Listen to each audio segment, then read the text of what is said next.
Hi, everyone. What an amazing morning it's been hearing from business leaders and institutions that are trusted, reliable partners for small business owners and entrepreneurs, and how founders like you are successfully building your communities of support with these organizations.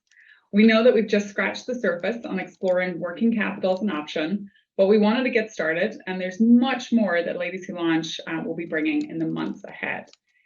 In the meantime, given the importance of finding and inserting ourselves into broader supportive communities, we're delighted to close out today's virtual event and our overall hybrid summit on resilient leadership with another trusted go-to partner for women and non-binary businesses, the Tory Burch Foundation. Give it up, everybody.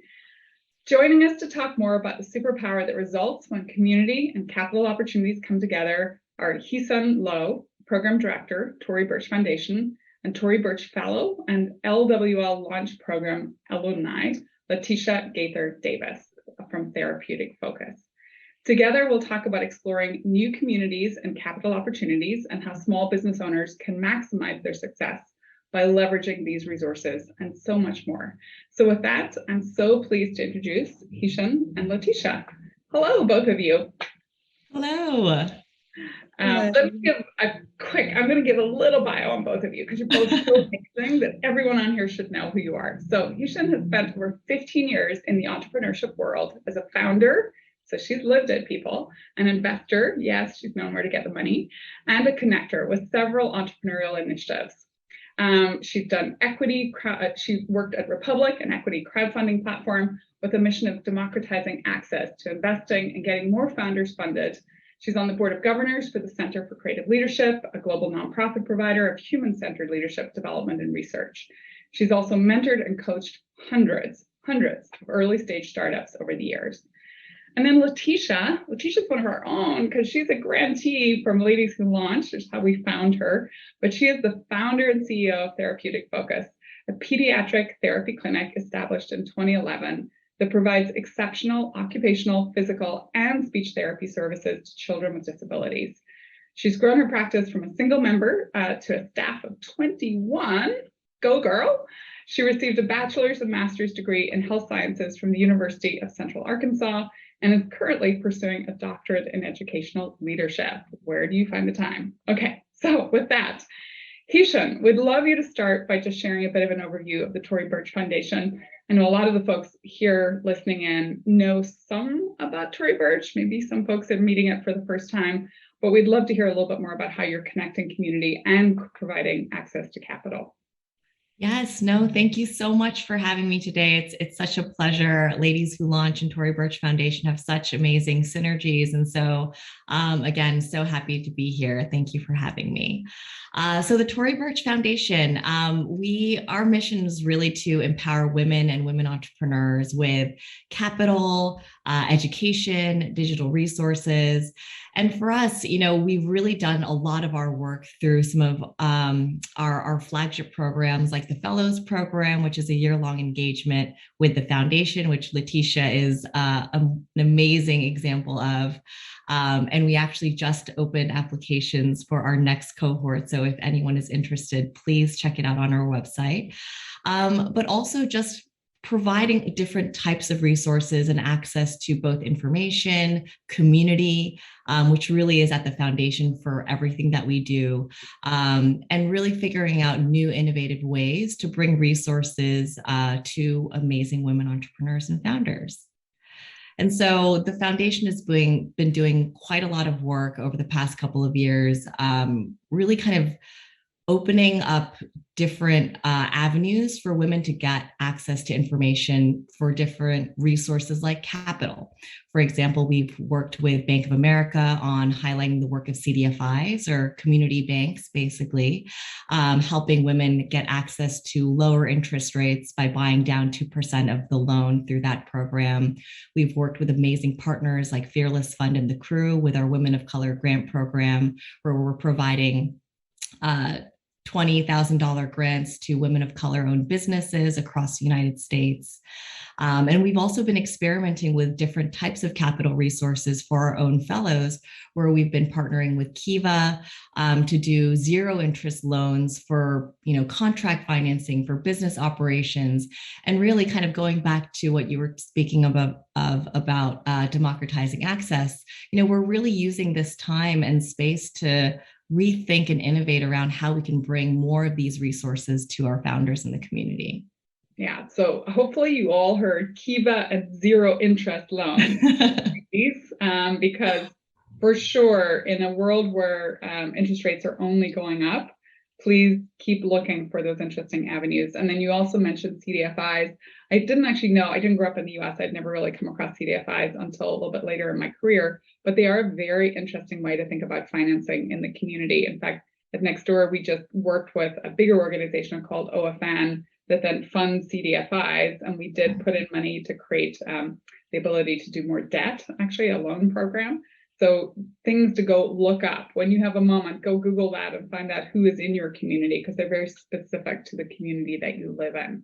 Yes, and someone actually described CDFIs in a way that I really enjoyed, where they were saying CDFIs are thinking about loans and with the expectation that they're going to be paid back, which is kind of a different perspective than a lot of other loan products. And so I really I wanted to share that because I feel like it is a valuable perspective to have when you're thinking about who you want to get your capital from. Yeah. And we know that women in general actually tend to be very good stewards of capital. They tend to always repay, usually faster. That's being proven all around the world, and it's also true in the US. LaTeasha, to bring you a little bit into the conversation, let's talk about the Kiva loan in particular, though, because you have firsthand experience. Would love to hear how you found Tory Burch. So as you think about everyone listening right now, what was your journey? And then how did you leverage a Kiva loan? So honestly, it was one networking experience led to the next networking experience. I realized that I have to leverage those experiences, those opportunities. And through that, I was able to develop this amazing network of other female entrepreneurs that was willing to share information with me, which was absolutely amazing. And so after after being in one grant program, I heard about the Tory Burch program, and I'm like, oh my goodness, this is amazing. I should definitely apply. Honestly, I didn't truly know what all it entailed. I did not know that the Kiva program was part of it, but I'm really glad that I got a chance to get involved with the Tory Burch program and access the Kiva loan, because it significantly helped my business and helped me to grow. Mm-hmm. And maybe just in terms of taking the Kiva loan, what are some of the mechanics? Like, what did you not know going in that you now know that you wish you'd known as you were starting to think about applying? Well, in my culture, I always shied away from getting loans. I was thinking, oh no, if I'm going to start a business, I have to do this on my own. I always thought that debt was bad. I didn't realize that there's such a thing as good debt. And after going through the Tory Burch program, after also going through the Ladies Who Launch program, I started learning so many just basic concepts that I had no idea as an entrepreneur. And I realized that I needed some sort of capital so that I could increase my revenue, increase my employees. And so I was able to utilize the Kiva program to bring on 4 additional employees. There was a contract that was up for grabs. I was able to successfully attain the RFP, and I was awarded it. But the problem was, okay, here I was awarded this great RFP, but how do I pay my employees? Oftentimes in my world, you don't get paid every single month. It may take a few months. And so I realized I needed extra funds or extra capital so that I could bring those people on and grow my business. Yeah, and it's well worth noting, Kiva loan, zero interest, which you should have already said. You get up to $25,000 for contract financing, up to $15,000 for business operations. So don't just think of it as a one size fits all. There's very specific things that you can do with them as well. Heesun, before we leave that hall, you've also done some amazing work with Bank of America. I literally salivate when I see the scale that you've gotten to, I think almost $100 million. Can you talk a little bit about what you have going on there? And again, for all of the women, the non-binary individuals that are listening in today, how can they access that via Tory Burch? Yes, no, definitely. And so I think speaking to, LaTeasha's story around the comfort around, or lack thereof, rather, of taking on this debt and understanding that, oh, wow, there's different debt that might not be as scary, that might not be as predatory as kind of what we have been used to in the past.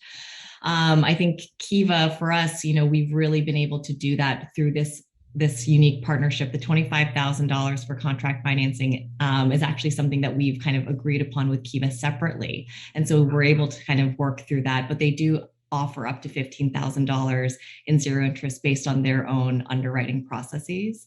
And it very much started as an experiment. And we built this because of founders like LaTeasha, who have shown us the power of community, the incredible repayment rates, and how revolving capital can really, grow this impact even more. I think Bank of America partnership for our capital program is no different. It started out smaller and it has grown over the years, where Bank of America initially committed $50 million in loans to women-owned businesses, and they doubled down on that to make it $100 million in commitment. And we are getting close. We're above $75 million deployed to women-owned businesses at this point, to thousands of women all across the United States. And I think the thinking around it was, again, based so much in community, knowing that these CDFIs are rooted where these founders are. And not only are they providing the capital, but they're also providing the resources, the support to make sure that they're successful in paying back those loans, and not only just paying back those loans, but growing their businesses and kind of being invested in that with our founders was so important.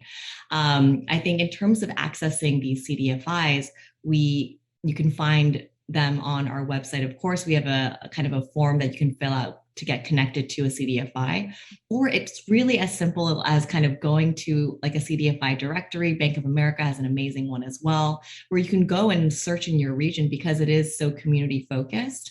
There are, a small handful that do serve on a more national basis, but I think it's always best to have the kind of the greatest connection and context with the people and community that you're serving anyways. And so the higher likelihood that, they can really offer you all the resources that are available in your location.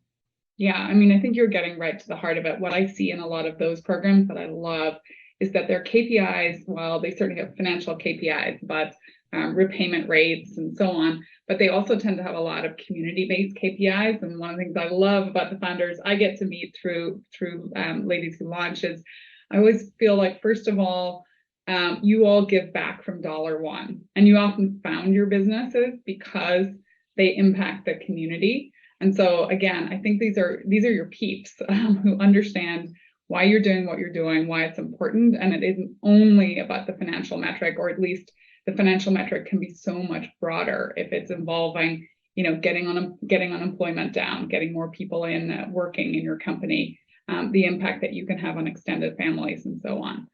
I'm going to keep that word community front of mind. And LaTeasha, I will say that both Ladies Who Launch and Tory Burch Foundation have been so lucky that you are part of our communities.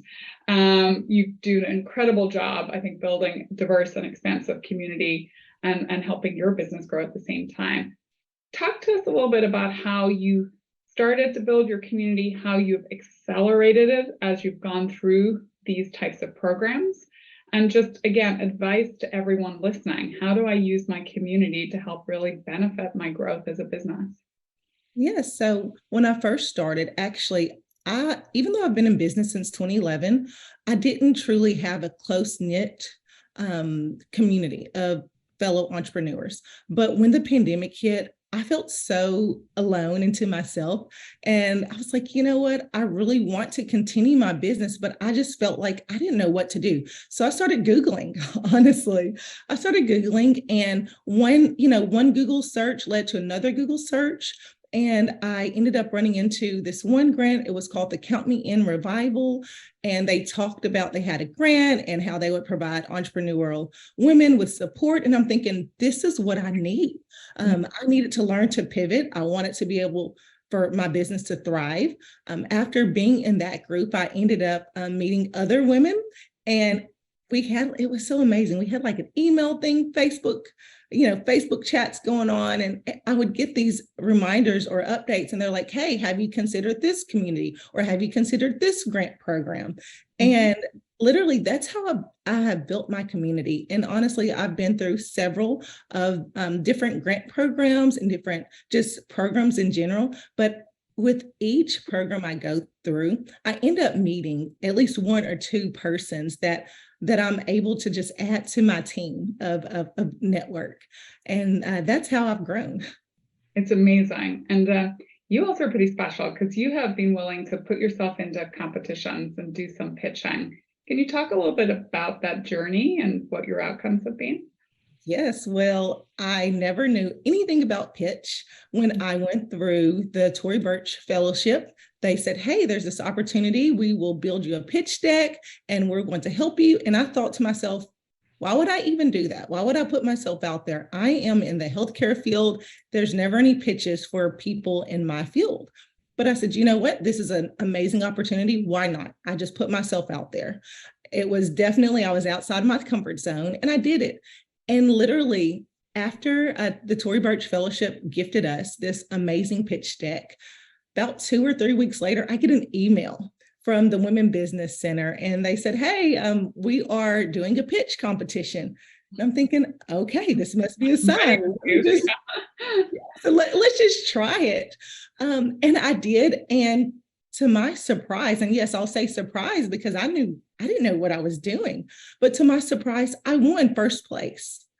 I won no strings attached money to help continue my business to grow and thrive and to help my community.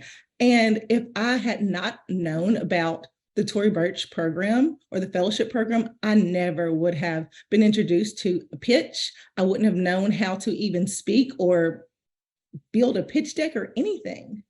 Yeah, well, we can see why you won first prize. I'm surprised anyone else entered if they had known. But I love that story. And I think that's the other thing about actually, if you all were listening to our keynote this morning, you'll remember that the wonderful lady who was with us from United Airlines said, say yes to things. Like this week, go out and just say yes, even when you're not comfortable. And I kind of think there's even a feedback loop there. Sometimes it's just good to say yes, even if you're not quite sure, because of what this opens up in terms of a new community that you become a part of, but also a new opportunity. But what a great element of just the path that you're on. Heesun, you mentioned it a little bit in passing that I think you're about to launch, or you've launched the new application program is open for your grants. But could you give us a little bit of a sneak peek, or tell us where we're at in terms of the application? What's the deadline? How am I going to apply? What's changing? I'm more than happy to. We actually just launched last week. Applications are open through November 3rd. And so I encourage you to start your application, to take your time to really take a look at the program and understand all of its offerings. As LaTeasha, I'm sure will attest to, it is an intensive program, and you really get out what you put in. And I think, to also speak to that uncomfortable feeling, but also the benefit of being uncomfortable sometimes and stretching yourself a little bit to really discover different aspects of yourself as a founder, your business, and the opportunities that lie ahead is very much a part of the experience. We really do deep dive into kind of core business fundamentals, where I think LaTeasha spoke to company presentation being a big piece. I think, you are used to hearing, pitching with just VC-backed businesses, but really it's more about kind of storytelling what your business is and who it's meant for, and what your vision is for your company. And really, we take some time to kind of build that from the ground up. We also do a lot of work around growth marketing and what that means to kind of cultivate that funnel for yourself and for your business, as well as financials and understanding how those numbers are not just kind of numbers on a spreadsheet, but something that really can speak to key and core, very important business decisions that you make. And we all do that with the supportive community and supporting one another. And so that community experience is so key. And I think is really what ties everything together, because we are industry agnostic. We have 50 women from all across the United States with all different backgrounds coming together for a fellowship that is going to look and feel a little bit different depending on what it is that your goals might look like for your business in the next year. But I think, again, I'm sure LaTeasha can share more to this as well, but you'd be surprised what you can learn from people in different industries at different stages from different locations. And to see like the collaborations that have come out of our community just brings a smile to our team's face on a daily basis. Whether it's a small thing as a shared Instagram post, or someone launching a product with one another, or just even being there to root each other on for pitch competitions, or just wins of all different sizes, is really kind of what this program is about. And so again, everything is on the website. I won't bore with more eligibility requirements, things like that, but I highly encourage you to take a look if you are at all interested. I think that's actually a perfect summation. LaTeasha, just for a minute, like, what was one of your most favorite moments? Because you were smiling so much when he said, you learn these moments. So give us one. Honestly, when she was just talking about the community and just sharing the Instagram posts, I was just thinking back about some of the women that we still maintain contact, even though the program has been over with for several months. I mean, we do meetups still. We do Zoom meetups on a monthly basis, and we're always encouraging one another and sharing just valuable information, because it's like that communal thing. When one person succeeds, we all succeed. I love that. Yeah, there's so much that resonates. And I think Heesun, you're getting to one of the things I think we found too with the launch program with Ladies Who Launch is you start out and you think it's about money. And you're like, oh my God, women have no access to capital. How do we solve that problem? And then the minute you've kind of quote unquote solved that problem, at least for some, it's like, oh no, it's not just about the money. It's like women don't have this natural community, right? We tend to walk into a room, particularly women that are coming from, historically marginalized areas, even harder. No one looks like you. So just creating that sense of community. And then I think it is the programming as well. And I think all of us are learning from each other, which is why I'm so happy to have Tory Burch here, because we learn a lot from you and how you've done your program, and how do we keep building on each other's programming to keep bringing back those kind of key skills that are going to help these women continue to thrive, frankly.